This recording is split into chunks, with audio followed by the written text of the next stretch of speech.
Okay? But understand who you're making an agreement with. And understand that what? How clever. Something takes possession of a part of your soul. And this is what these Nephilim does. Are they permanent? Where'd you get that? No, they're not permanent. Milano's place? When you recognize the sin in you and the things you're doing wrong, and there's a conscience against it. Like what? You're battling against that spirit who's using your body. And if you know, you should never. It's taking hold. That spirit of taking hold of that original sin that started with Adam to help you choose evil even when good is present. Where my wrath? Okay, that's how it works. That's how it works. So when people talk about demon possession, exorcism, and see, and this is why most people don't believe that demon possession is really happening to the people. That's really happening. Folks, you know why? Because they gave us the extreme through the Exodus. That when there's a demon possession, it's someone with spitting out green stuff, their head is turning around. But no, demons. Demons, folks, have many characters. And the most powerful demons are the subtle ones. Why? They don't want you to recognize they're there, or you will seek to rid them. You would seek to rid them. So what are they? They're demons. Where did they come from? They came from the Nephilim, who had no place in habitations or in heaven because they were made outside of the normal process of man and woman.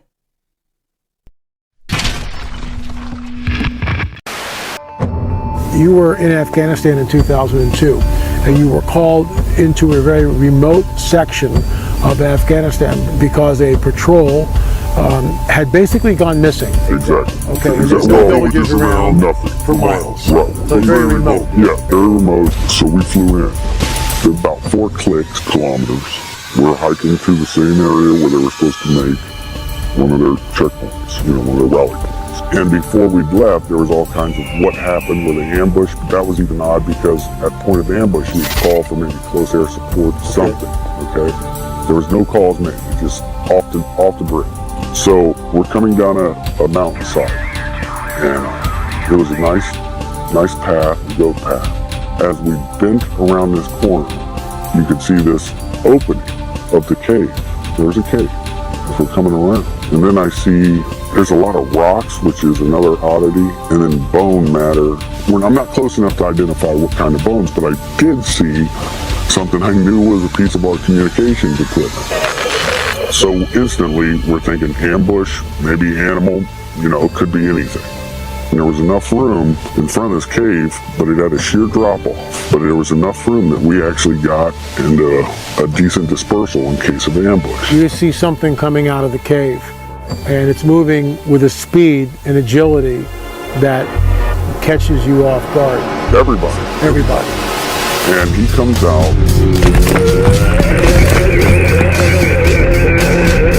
It was a man at least 12 to 15 feet in height.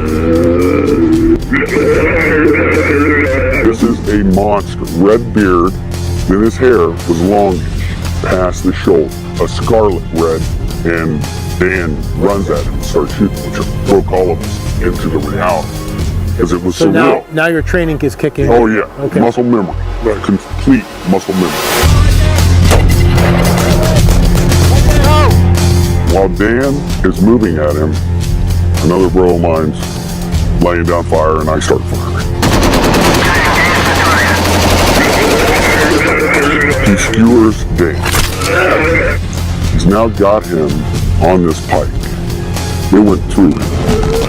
And he's still got him, and he's coming after more. We all just clicked in. I don't know what it was, but I remember we're all like, shoot him in the face, shoot him in the face. weapons components were M4, we had 308s, and we had Barrett 50s. This is sounding longer than it took. We're talking 30 seconds. And he's taking multiple hits and is still moving. Dan was dead. Okay. And Why is a good man, probably one of the best men I know, now dead. Before I'd left, they were already starting what they call a 9-line, which is a medevac request. They're sending out a medevac request, then all of a sudden it's not a medevac request. All of a sudden we had a helicopter show up because, like I told you, it was a large precipice and a sheer drop. So the helicopter just came up from the drop. They had dropped netting, which is like cargo netting. It's like squares. We were told we had to bundle him up. And we get another bigger helicopter, but it's almost like a Jolly Green Giant used to look back in the day that could get, through this area. Because the mountains, you gotta remember, Chinooks could only go in certain places because they had enough lift. Mm-hmm. And so we got him on there. The thing was too big. We couldn't move it. It smelled worse than a skunk. A corpse that's been around for a while. Really foul. Oh, it was like a combination because of the, how do you put that, the persistence of a skunk smell. But once the helicopter came in, dropped its little hook, and off he goes. The communication was sent out that we had a very large possible human creature. There you are in the hills of Afghanistan. How many troop members are you with? We had 6 on my crew. When we say hills of Afghanistan, for us, we did not fly into the wilderness. We actually flew into a base. I guess this thing was transloaded out of the mountains by a CH-47. What I could see that it did have the 6 fingers.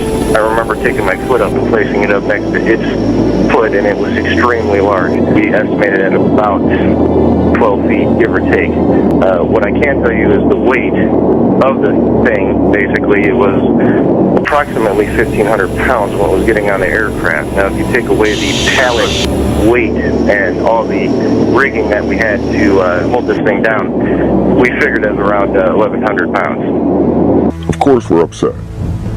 That's a given. Okay. We lost a very good guy. But add to that, you're discussing something that even in our after action report, they're saying rewrite it. And we had to rewrite it the way they wanted.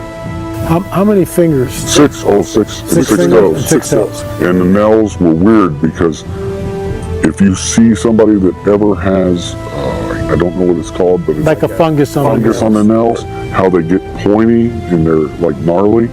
That's what they look like. There's a place for our spirits because the Most High sends our spirits. We had a place with the Most High from the beginning. Every soul on earth was with the Most High from the beginning and has a purpose on earth. And there's an exit point for all those spirits because it was intended for them for the beginning. But these spirits, Nephilim demon, there was no place for them. So that's why they roam the earth looking for a person that's subjected to sin so that they can take hold. And I'm going to tell you right now, the pharmaceutical apparatus is set up so that these spirits can take hold of a body with very, very little resistance from its host. I'll tell you that right now. Finish reading, Elder Lawyer. Yes, sir. We're in Deuteronomy. Deuteronomy 6. So let's talk about the standard now. The standard. Yes, sir. Deuteronomy chapter 6, verse number 1. Now, when our people came, I know there's a little delay because we're here on I have you here remote today because of the snow. But go ahead. I need you, Elder Lawyer. Do us a favor, folks. We need you to hit more likes if you can. I really appreciate it. All right. But go ahead, Elder Lawyer. Let's read. When we came out of Egypt, the Most High told us, don't do as we learned in under the Egyptians. The Egyptians were pagan. They were traditionalists, but their moral, they didn't have no moral standard. Okay. Anything went. And I'm talking about bestiality, same-sex interactions, and all these things. Of course, there was people who were just having family and that didn't go to the other side of the Nile. No pun intended. Okay, but all in all, our God said, you see what we witness in Egypt? We are moral people. We're not like them. Here's a standard. And with this standard would make Israel a special people, a different people, a people worthy of protection from on high. See? So he says, I'm going to give you a standard. And all the people who come in presence of you and your family will learn those standards. Israelites were born to not only just teach the world, but at the end of it, to judge it. So the Most High just didn't give us a law. Thou shalt not do this and thou shalt not do that, strictly for, and it benefits us personally. It's a standard that does what? Give us a higher quality of life, and it gives us security to know that the Most High will protect and guide our children, who will teach these same standards to their children. So he not only gave it to us on a personal level, there was a global understanding of why our people, the children of Israel, would have the law, that he would send Christ. So that eventually, at the end of that law we've upheld in our lives, we would use that law to judge the evil that caused the chaos on our families. Not just the visible, the invisible also. So let's read some of this standard that our people once had. Elder Lawyer, let's go to Deuteronomy 6. A matter of fact, let me open it up with you here. And thank you all for your presence on this Sabbath. I hope you all are safe out there today. Hold on, let me get it with you, Elder Lawyer. A standard. Now, here is some of the scriptures we would read to our families on the Sabbath. Listen to this. Go ahead, Elder Lawyer. Yes, sir. Deuteronomy 6, verse 1. Now these are the commandments, the statutes, and the judgments, which the Lord your God commanded to teach you, that ye might do them in the land whither ye go to possess it. So he says, listen, I'm going to give you laws, a standard in the land that you've gone to, that I'm giving you as an inheritance. So I'm not just letting y'all go willy-nilly up into my land without rules. Folks, when the colonizers came to America, they came with a standard. Regardless of what people might say about doctrine, the standard in America at one point was the Judeo-Christian morals and laws from the Holy Bible. Let us pray. That's why the Most High allowed them to do what they were doing, because it was establishing a book that would one day, they're full of things your kind wouldn't that would understand. one day be given back to its Steady people. hard here. So that means everyone went to church and everyone had a fear of God, a conscience towards God. And really, when it came to that scale I talked about earlier, that scale, it was more so tipped towards good, family values, traditions. Now, were they following every part of the Bible? No. But it was a conscience towards God when the Gentiles came here with our record, the Bible. So in order for them to establish this country, Babylon or America, or whatever place they colonized, they had to go in with the standard. That ain't something that was created by the Roman Empire and white people strategically thinking about. No. They read our record and understood it, that if they were going to go into a country, they would need the power of the God who set up a standard for his people going into Israel. They had to come with a standard. There it is. The question, brothers and sisters, are they following that standard now? So this is why I'm going to talk about why God is allowing all this to happen. Because at the end of this, I'm going to show you. The white man and the other nations, when they came over here, when they come over here, they know better. They knew better. They knew we were the children of Israel. They knew one day we would find out. It didn't stop them from bringing the Bible. Why? Because a standard had to be established that they know all people could cleave to for some level of order. You cannot set up a new civilization without a standard. Your slaves sure do know how to behave. Well, they God-fearing. One of them's a preacher. People might pay good money to have them calm down a bit, especially by one of their own. I lead you to Peter 2:18. And then he says, all right, here's what I want you to do in the churches. I want you to get the preachers so into themselves that they ain't worrying about preaching the word. They're just worrying about performing. And they're not going to preach the word that's going to make any difference in your life. Don't let them not preach some of it. Let them preach a little of it, but confuse them so they don't know how all the connections take place. Oh, Lord, because preaching about Shadrach, Meshach, and Abednego won't be able to get what they need from the spirit into the natural world. So let them hoop and let them holler and let them scream and let them trot, because that won't be enough for them to get what they need, because they just don't know that the Bible says in all your getting, get understanding. Let them have a show. And let them have a good time. Let them run around the dome and let them fall out.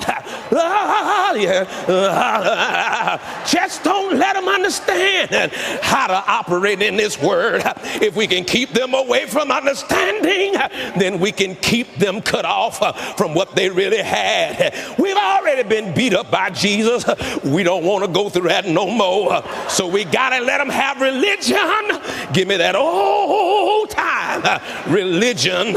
Take me back to the old ship of Zion. Put me back on the rock of ages. Get him to do that. Submit yourselves to your masters, not only to those who are good and considerate, but also to those who are harsh. Whether you believe it's true or not, okay? A standard must be set. If you're seeking all civilizations of people that you're conquering and people coming over to live morally and safely amongst one another, a standard must be set that they would come into. Well, the Judeo principles of the Bible was that. So the Most High gave us that going into Israel. He says, listen, I'll give you the land, but it comes with a standard. Let's talk about it. Yes, sir. Deuteronomy 6, verse 2. Come on. That thou mightest fear the Lord thy God, to keep all his statutes and his commandments, which I command thee. Thou and thy son and that thou mightest fear the Lord thy God, to keep his commandments and all his statutes, and his commandments, which I command thee, now, that thou and thy son. Now, I know there's some feedback there, or there's some delay, Elder Lawyer. It's fine. I understand. But it says right here, brothers, fear our God. Now, this is a good fear. Now, do we fear the virus today more than God in this earth? In number. How many people fear God more than the virus they're talking about on the news today? To show you how far We have left the standard of understanding who God is. Okay?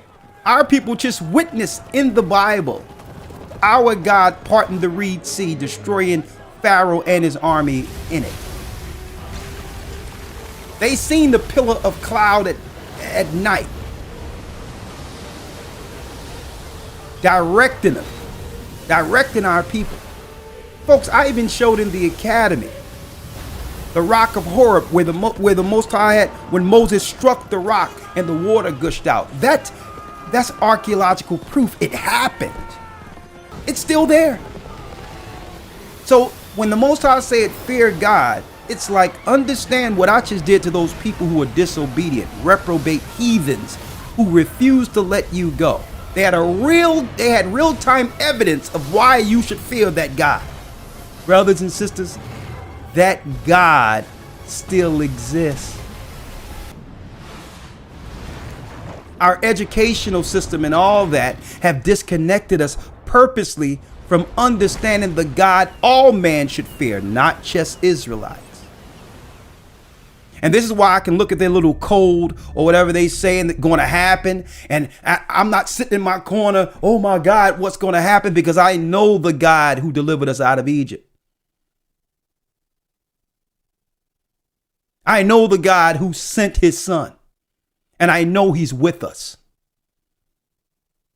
That's the true fear that one must have to understand the power of our God. If you think what he did to Egypt was something, wait and see. And our people are going to what? We're going to be preserved through it.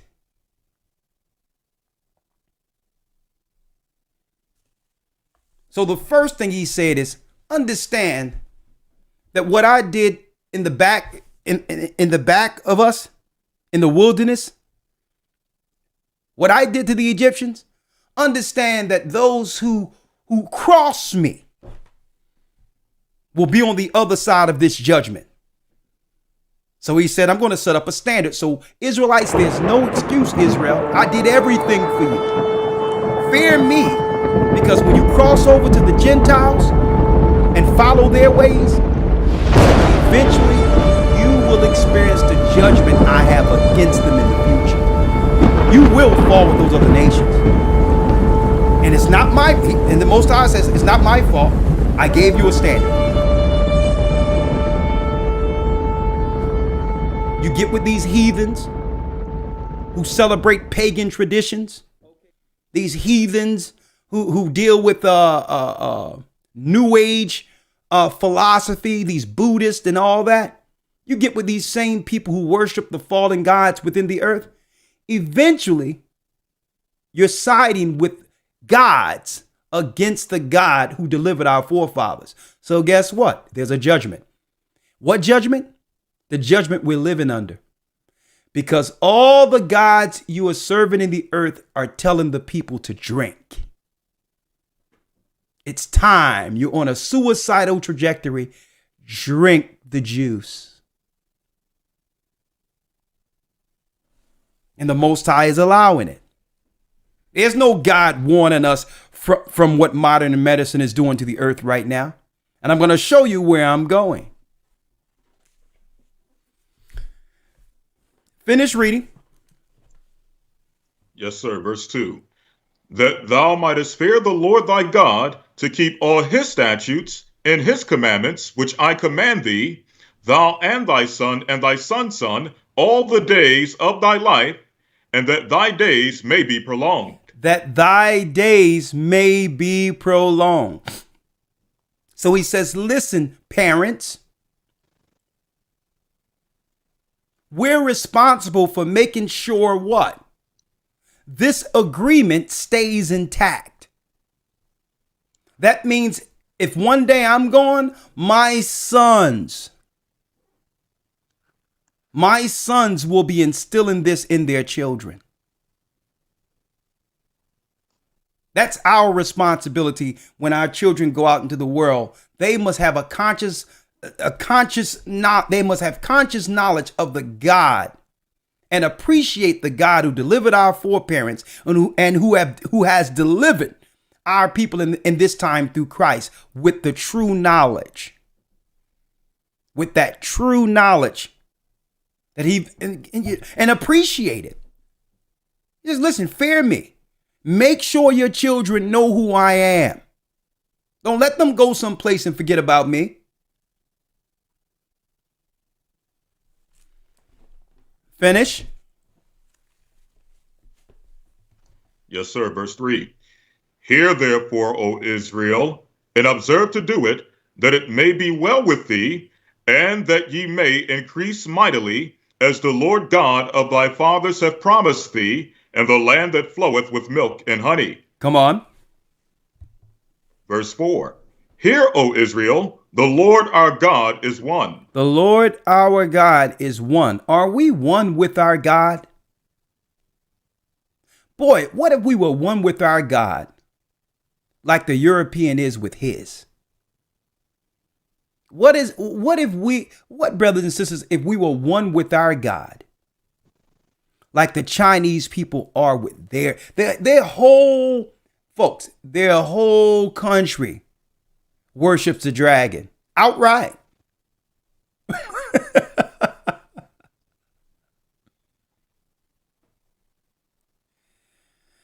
Man. And we're being religiously torn apart, divided, not realizing that all of these nations have targeted us. Has targeted us with their lesser religions. Only because they fear, they know what happens when we come together as a people.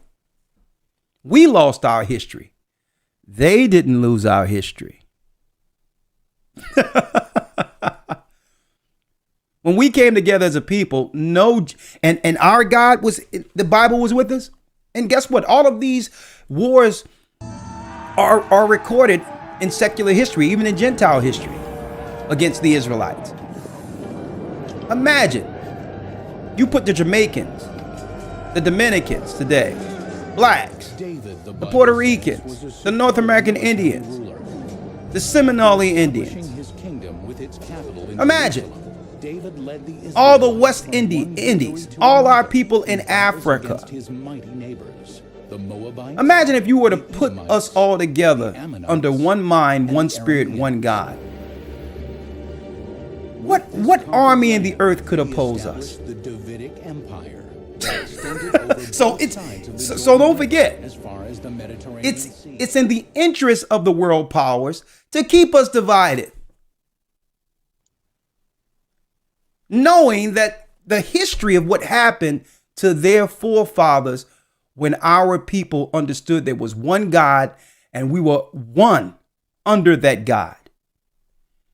So it's in their interest to keep us divided and thinking and making us believe we have this higher knowledge by going into Egyptology and black science and this, that, and the other. It's in the Gentiles' interest because why? Why? They didn't forget our history.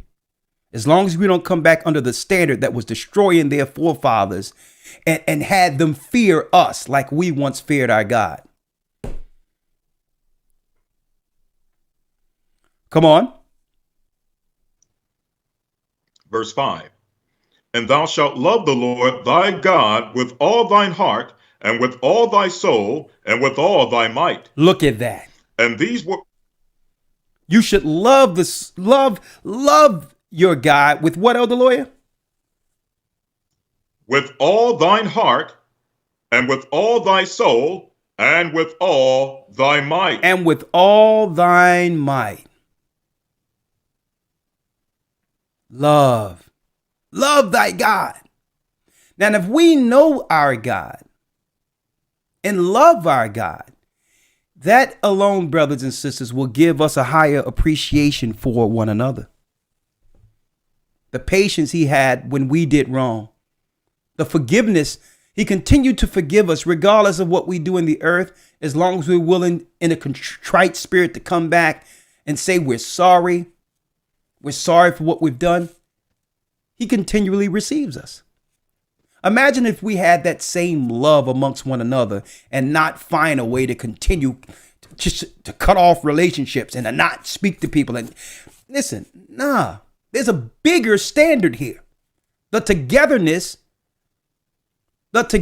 and what God wants from us is bigger than our personal pet peeves and offenses or offenses. When we say the Lord our God is one, it's like, well, okay, it's time for us to take that same love he had for us and the standard he had for us and use it for one another.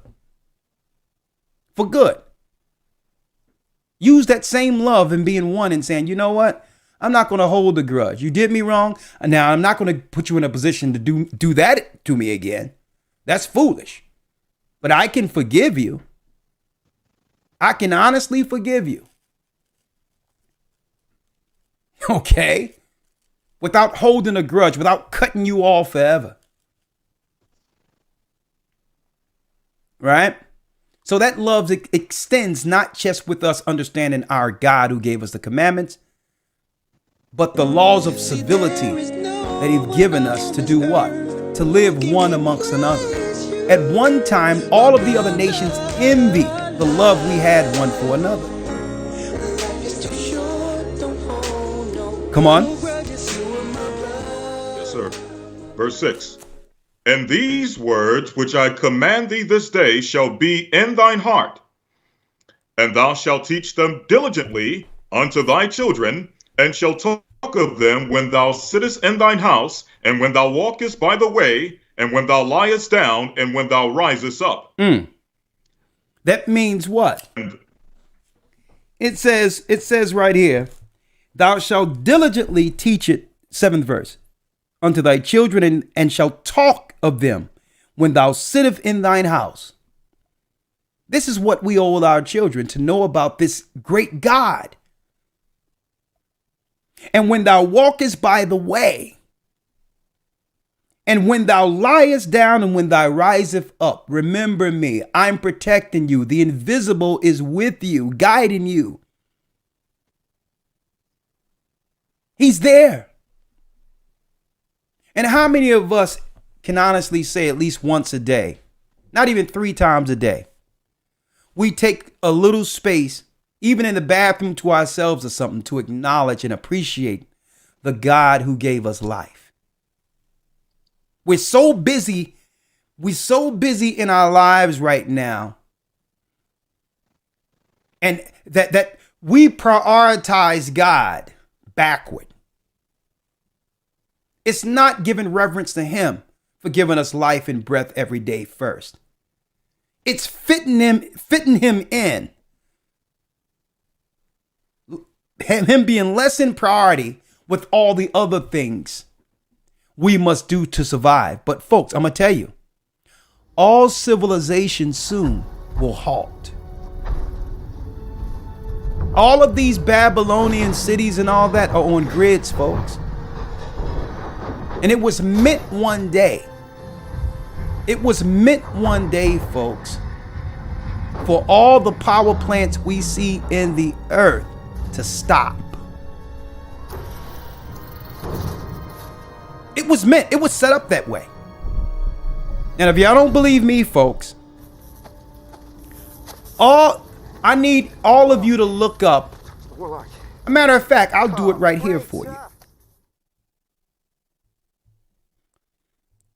I'll do it right here for you. This is from the Library of Congress, so that brothers and sisters can't think that this is some conspiracy, okay? Why power companies build nuclear reactors on fault lines. The case of Japan. The case of Japan. How many U.S. nuclear plants are located near earthquakes? Frontier. Located near earthquake faults. How many? There's many. When you read the story, look at this.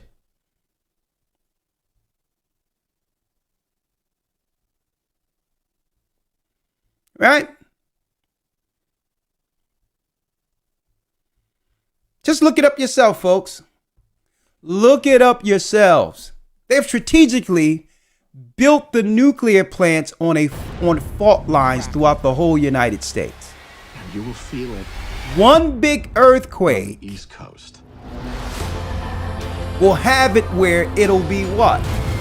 A chain reaction with each power plant blowing, because they built the nuclear power plants on purpose near earthquake fault line. You need to get out. Where the Bible tells us, and I'm going to read it, If you can't, that it's going to be a great stone. That means something is going to happen like an earthquake that's going to put a stone in the water, and eventually a tidal wave will happen, and America will be broken into 3 pieces. 3 separate parts. All the dams will break, all the levees will break, and there will be 3 separate pieces of America. We'll still be living in it.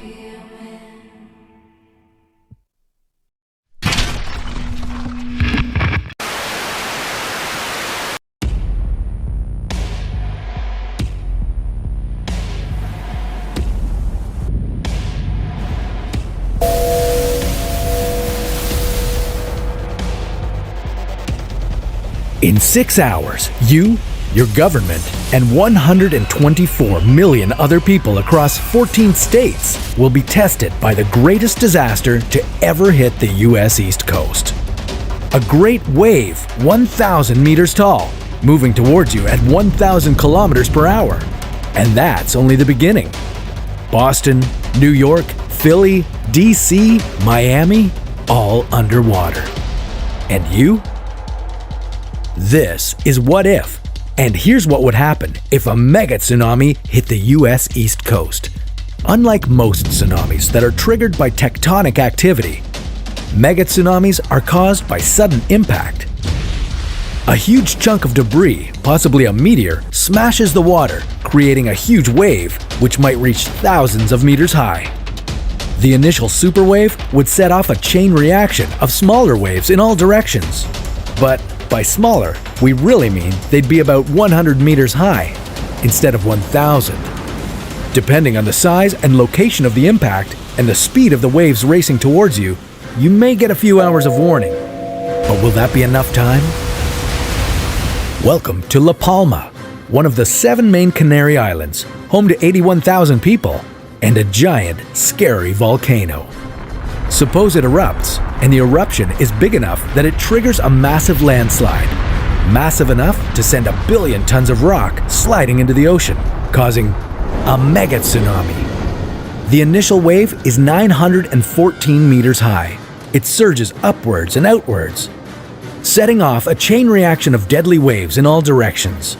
In 6 hours, a series of 30-meter waves will batter the American East Coast. Ramming speed? 900 kilometers per hour. One of the 7 deep ocean assessment and reporting buoys floating along the Atlantic coast will undoubtedly register this mega displacement of water, giving the U.S. Tsunami Warning Center time to alert anyone who might be in danger. The only problem is, that's 38% of the American population.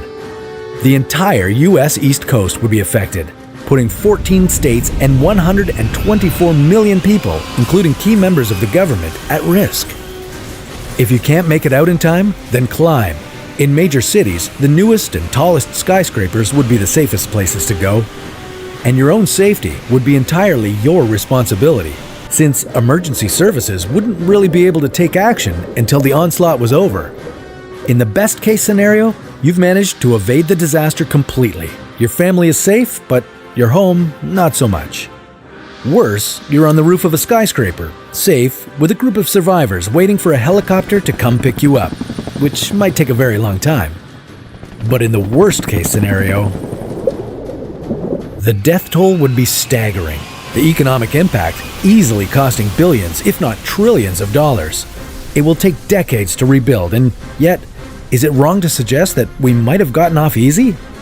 How much worse would it have been without the 6 hours of advance notice? That's right, You owe a big thank you to these super smart boys monitoring the coast, keeping you safe and dry so that you can rest easy and keep watching What If.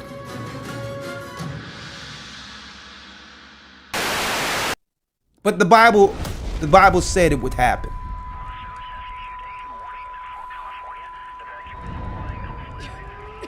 So when I said, brothers and sisters, that we prioritize God wrong, it's because of the things we have to do in a day, right? Well, when it goes down, folks, it's all going to stop. And whatever you would prioritize for a day will no longer exist. But he will. But he will. So if we get with him now, we'll be with him at the end of it. The same way when people had to stay in their houses, didn't have jobs, doing this old COVID thing or whatever the case is, and didn't know what to do with their lives because what they would normally plan no longer exists. Brothers and sisters, that was a test. People were miserable because the life they thought they had was taken away from them. So what am I to do with my life? You know why you're thinking that way? Because that God you should have prioritized wasn't first. It is spreading fast. Declaring a And state disaster. And the majority of people just keep themselves busy stay-at-home order to distract them from that void in their life, which is God, who should be prioritized. Forcing us to change our ways. But when this happened, folks, there's no going back to work. There's no going back. No, it's a whole nother phase. And this is why I titled this, Why is God Allowing This to Happen?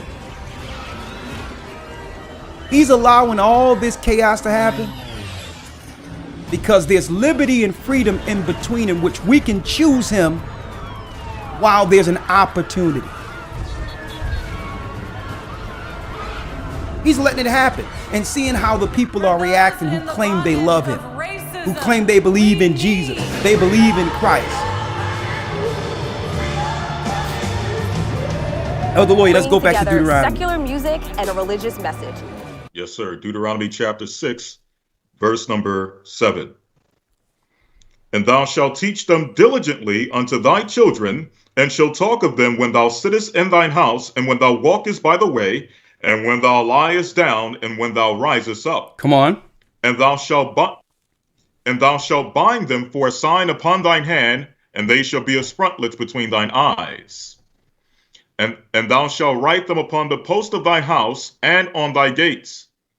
And it shall be when the Lord thy God should have brought thee into the land which he swore to thy fathers, to Abraham, to Isaac, and to Jacob, to give thee great and goodly cities which thou buildest not, and houses full of all good things which thou fillest not, and wells dig which thou diggest not, vineyards and olive trees which thou plantest not. When thou shalt have eaten and be full, then beware lest thou forget the Lord, which brought thee forth out of the land of Egypt from the house. Hold up, read that last verse again. Yes, sir. The Verse number 12. of it. Verse 12. Listen to this, brothers and sisters. Then beware lest thou forget the Lord, which brought thee forth out of the land of Egypt from the house of bondage. And it says, beware, fear. Beware lest thou forget the Lord, which brought thee forth out of the land of Egypt from the house of bondage. You're going to forget you were slaves. Have you forgot the curses of Deuteronomy 28, how we got here?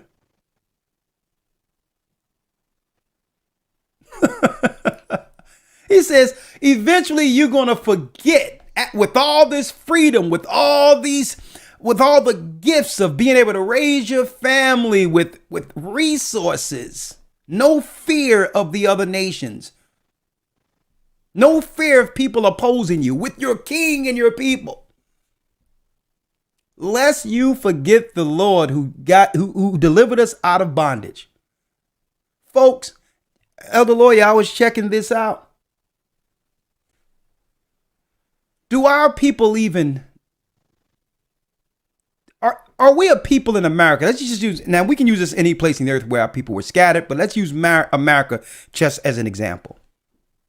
Are our people operating as people that actually went into slavery and was colonized by God's enemies? Think about it. Have we forgot captivity? Have we forgotten it? Oh no, I just got to get the bag and just. What is the purpose? Folks, there is no purpose in life without God. A few of these situations got so out of hand. There is no purpose. At the end of it, you can acquire all the riches and acquire everything that you want to acquire, and you'll still be miserable. You will still be miserable because you just have things. You just have things. And all you did, but it was really what? It was the quest, the drive to get that thing you desired. That was really the purpose. It was the drive. It gave you a purpose, not having it. And really, it's about the chase. It's about the drive. That's what gives us life, not the things we acquire. Bring your cards out, honey. You get the thing and say, well, okay, I'm bored. All right, what else? Let me find something else to do. But one thing, right? But when it's the Most High, that drive never stops until it's over. If that void is filled where you know the Most High is working with you with that purpose, that drive stays throughout all of our lives. And that's why it told us to teach it to our children. It gives us true purpose for not just when we come into the earth. It gives us purpose from our birth to death. Because we're living for something outside of ourselves. It's about wanting what's right for our people as a whole, not as individuals. It's a purpose. But you can only understand that purpose if God, or the Most High God, is prioritized. Because you will do this and thinking that, and how many things we desire to do or quest, we desire to go on in life. And once we got to it, it was like, this isn't exactly what I thought it was going to be. Right? But one thing about when it's the Most High, because just doing the work of the Most High, He always brings forth a new adventure within seeking it. He's like, okay, my son or daughter see me now. They recognize me. All right, okay. All right, send the angels, put this idea in them so they can do this for me. And you will do it, knowing you're serving God and helping people and everywhere. And then at the end of it, you'll be like, man, I got something out of this. My people are doing better. And you know what? I even have more than what I had before. You know, it's a lot of people that come. And then the Most High says, because you was doing it backward. You were backward.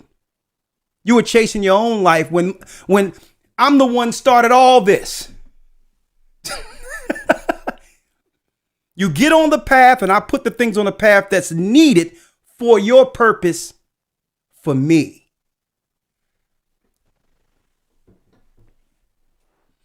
You're not going to get it the other way around because there's only two masters to serve. And if you choose the other side,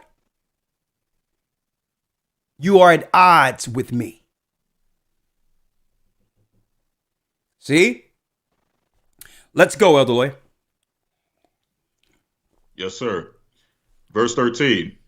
Thou shalt fear the Lord thy God and serve him, and shalt swear by his name. Ye shall not go after other gods of the gods of the people which are round about you. Never serve the religions of the Gentiles. The Most High warned us with this standard. This was a standard, folks. Do not follow the religions of the Gentile nations. They're all serving the Babylonian god. They're dealing with Baal, Satan. Don't envy the Gentiles and their traditions and their holidays. Read. Verse number 15. For the Lord thy God is a jealous God among you, lest the anger of the Lord thy God be kindled against thee and destroy thee from off the face of the earth. Come on. Verse 16. Ye shall not tempt the Lord your God as ye tempted him in Massah. Ye shall diligently keep the commandments of the Lord your God and his testimonies and his statutes which he commanded thee. When it says tempting the Most High, doing things, brothers and sisters, that you know puts you at odds with the God you claim to love. I don't want to do it, but if you make me do it, okay. So it's tempting him. It's to the degree where our people will push and push and push, doing what's wrong, to a degree where the Most High said, you know what? Okay, angels, it's time to go out there and show them downstairs what consequences looks like. And whatever the Most High does, whatever he tell the angels, it's done. Okay?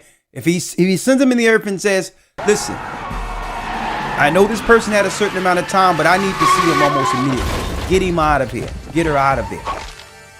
Or he can be like, well, listen, they tempted me. They know they're doing wrong. Let's make it rough on them for the next 5 years. About 5 years, they'll come around. Keep them alive. But they'll come around and they'll realize that they lost 5 years with what they could have done right at an earlier age. I'll just let them go around in a circle like the Israelites did in Egypt. 40 years in the wilderness when Israel was probably about a year and a half away or whatever the case is. They could have got there in months. So you think you got all this going on and I'm doing this and I'm doing that. And it tell you that I think it's in the book of Haggai. Soon as you put all your plans together, the Most High send the angels. He says, I blew on it. You build your house of cards, and then when you got to the point where it would have been success, he go, and your whole house of cards fall down and you're back at square one.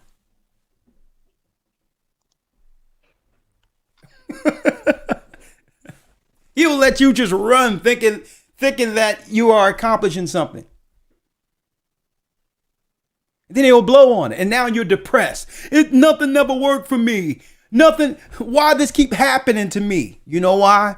The operative word you're using is me. That's the operative word. Me. What about your purpose with God? Right? Let's go back to the verse. Yes, sir. Verse number 16. Ye shall not tempt the Lord your God as ye tempted him in Massah. Ye shall diligently keep the commandments of the Lord your God and his testimonies and his statutes which he commanded thee. And thou shalt do that which is right and good in the sight of the Lord, that it may be well with thee, that thou mayest go in and possess the good land which the Lord sware unto thy fathers. Come on. Verse 19. To cast out all thine enemies before thee, as the Lord hath spoken. And when thy son asketh thee in time to come, saying, What meaneth the testimonies and the statutes and the judgments which the Lord our God hath commanded you? So eventually, your children, if you're serving the Most High, your children are going to grow and become inquisitive concerning that I would say the serious belief they have experienced while growing up, beholding your what? Your love for God. The children eventually will start looking at you and then they'll start asking you questions. Because children will grow, but then they'll come to a point of purpose, and then they'll go to people who had purpose to inquire, why is your belief so strong?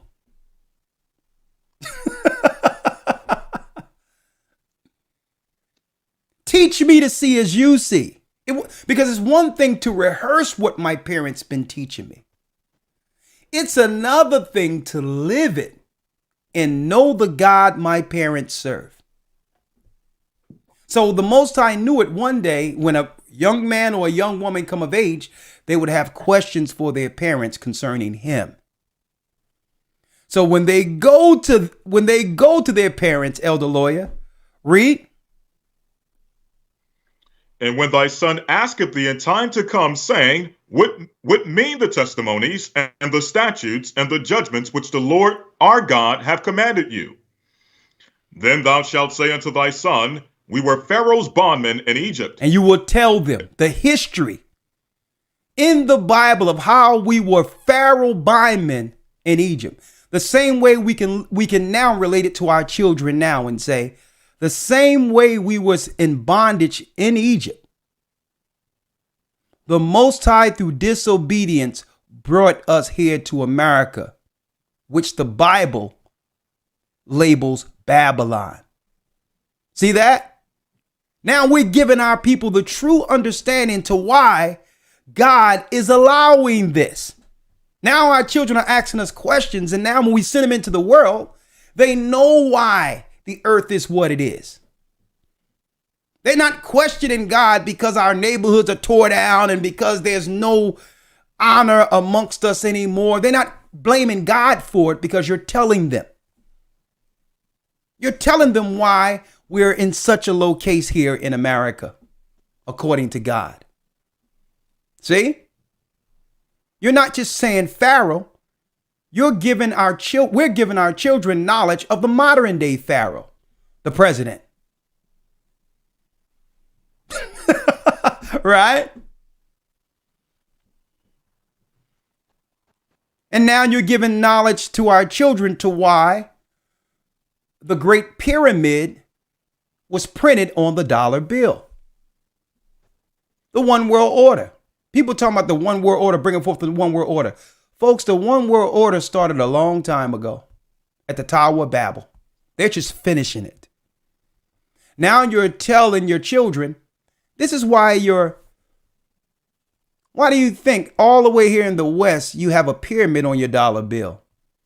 And now you're telling your children, well, the same way we built Egypt, it was the children of Israel who built America.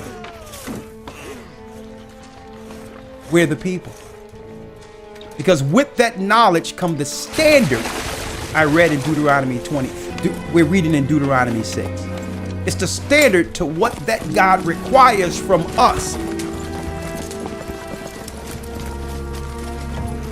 Okay? Require from us as a people to be a covenant people. See? An agreement with our God. This is what makes you know him. This is how you know you have a relationship with him, because you are in agreement with him. And you're now exercising that agreement amongst your family and conveying that agreement to our children. So regardless of what happens in the world, we can no longer blame our God for what's wrong with it.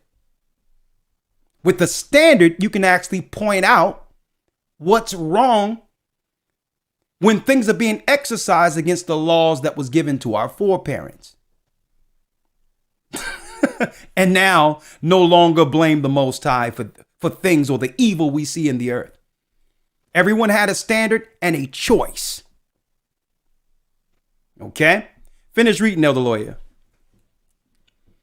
Yes, sir. Verse 21. Then shalt thou say unto thy son, we were Pharaoh's bondmen in Egypt, and the Lord brought us out of Egypt with a mighty hand, and the Lord showed signs and wonders, great and sore, upon Egypt, upon Pharaoh, and upon all his household before our eyes. And he brought us from thence, or brought us out from thence, that he might bring us in to give us the land which he sware unto our fathers. And the Lord commanded us to do all these statutes, to fear the Lord our God for our good always, that he might preserve us alive, as it is at this day. As it is and it shall, at this day. Come on, verse, Elder Lawyer. Yes, sir. 25, last verse. And it shall be our righteousness if we observe to do all these commandments before the Lord our God, as he commanded us. And that shall be our righteousness. The more we follow these laws and institute this covenant in our lives, the more the Most High's voice is present within our conscience. This is when you're being guided, and you know you're being guided from something outside of you. Once you're in that agreement and that relationship that comes with actual action, you're being guided through ideas. Things are being instilled in you while you sleep. He's talking with you. Where there's no question whether or not the God exists, whether or not the God of all gods exists. You don't have to try to use and try to convince others he exists. Okay? When you're walking with the Most High, delivering his word, praying to the Most High, following the covenant or the agreement being read, others will know. You don't have to convince a person that the Most High is real. By your actions, others who witness, who are looking at you, that example alone will tell them it's something greater than the person I'm talking with or looking at or hanging out with. There's something greater. Okay? Or I grew up with this person. I've seen this person, and I know that there's another component that's operating with this person that's different. But that starts with what? A relationship, a standard that must be set. Now, and I said earlier about the standard of Babylon, that actually this standard was established when the colonizers came to America, where it doesn't matter if immigrants would come into the country or whatever the case is, they knew the moral code that was established here. But eventually, it stands no more. So hold tight. We're about to go into the second part of, I'm just going to hold it real quick. Why is God allowing the chaos we see today? And I went from the spiritual realm, the covenant. Now I'm about to go to what? Talk about what? The people. Why the Most High is going to allow the majority of the earth to perish in this judgment that will soon hit earth. Hold tight.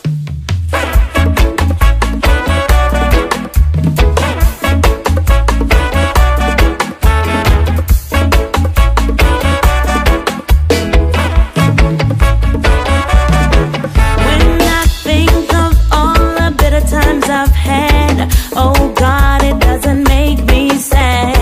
Oh no, it doesn't bother me. Strength and honor is all I see. Oh, give thanks unto the Almighty One. He showed me what I had. He said, stand firm and keep the faith. Oh, your reward shall be great. And now I see the day when I'm stepping out of Babylon in New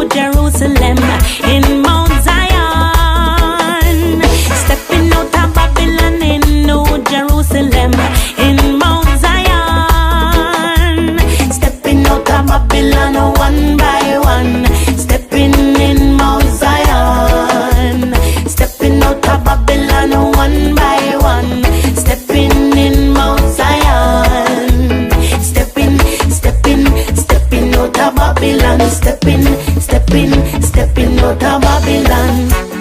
I've got no alternative in a Babylon. But I know, yes I know, there's a Mount Zion. But oh, someday his children will find a way. So get up and don't let the devil lead you astray.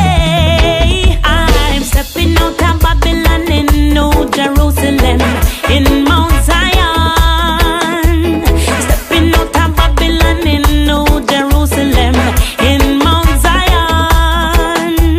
Stepping out of Babylon one by one. Stepping